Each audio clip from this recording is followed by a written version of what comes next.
demonstrate, I think, university unity and community interest across the board in what is really, a common issue we all ought to be able to discuss and debate civilly.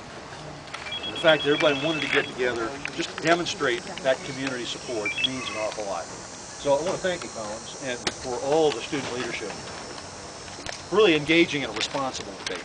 This is the right way to do it. It's the right way to have a discussion, the right way to compel and motivate people to realize that some folks don't even recognize that some of the things we do every single day are offensive to some or not even, not acknowledged by others. And this is the right way to emphasize that. You all are doing this exactly the right way. And in the process of doing that, what we're exercising is a right we all have as Americans to speak our mind, to be able to have a dialogue and discussion, even when we disagree about things. At least we all understand where each other's coming from. That's the most important thing that you're doing, is having a responsible discussion. And then when people say, hey, I don't agree with this issue or don't agree with that one, that's fine. At least everybody understands where they're coming from. And all of a sudden you get a little less strident about your position because you understand somebody may have a different view. That's the right way to do it. And I could not be prouder of this student body. In the last couple of months, the demonstration, I think, of community and civic leadership has been absolutely extraordinary. During hurricanes, 3,500 of all of the colleagues and classmates here at LSU volunteered their time 24/7 to help out people who needed it most. And we ran a medical evacuation unit around here. And then having a dialogue and discussion like this is an expression of community as well.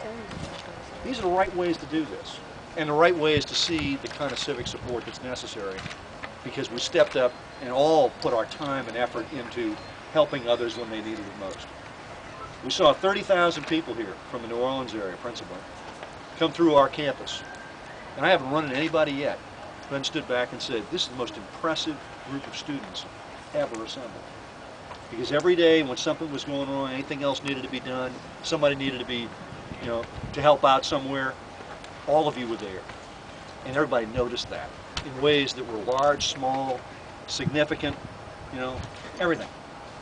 That's the right way to do this. And it's a way that tells a lot about, instinctively, all of you know this is about community. And demonstrating today the unity that I think we can all demonstrate for this community and this university, I think is, again, not only the right way to do it, but it's an impressive gesture. It's an important way to engage in this.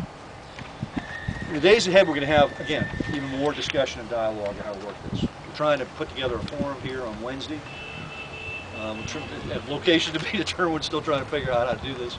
We're going to put it together for the purpose of having a more structured kind of dialogue and discussion with a panel and folks who can talk about the prerogatives, rights of free speech and expression, and then how we all have a responsibility and to be accountable for what we say and how it may be taken by others. That's an important part of the right of free speech and the right of free expression. So having a dialogue and debate about how people become responsible and accountable for that is part of what a university is all about too. So engaging in that, debating, and actually being part of that dialogue is one of the most responsible things you can do. And I couldn't be more proud of this university community for doing that. And again, for all the student leadership that took the initiative to put together this gathering, my hat's off to you. Congratulations. Thank you all very much. It's great to be with you. Thank you.